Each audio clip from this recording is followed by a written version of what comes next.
So, Gladiators. Everyone's heard of them. Here's like Russell Crowe playing a historically inaccurate gladiator. Here's Deadliest Warrior's Gladiator, which is somehow more historically accurate. And here's an image of gladiators fighting. Now, the thing about gladiators is that most of the time their fights were not to the death.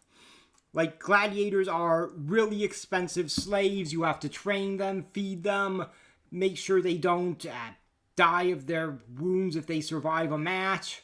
And you can make a lot of money out of them. So because of this, well, most of the time the people in charge of gladiator games tried not to get their gladiators killed. And a lot of the deaths attributed to gladiator matches often would have been criminals getting executed in the arena.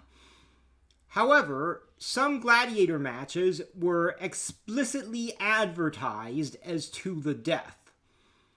So, what to make of these? Well, so far, I've seen a lot of people say that these probably were to the death, because they were advertised as such.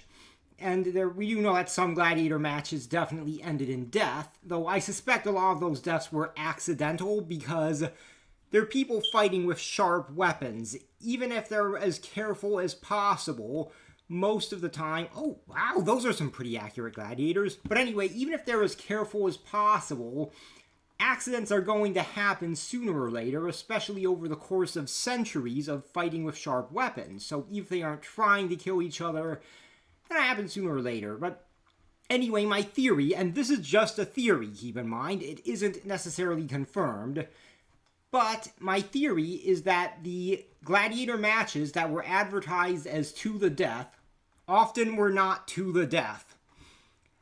My evidence for this is actually modern sporting events, or modern things that are often equivalent to gladiator events. Those being MMA and pro wrestling.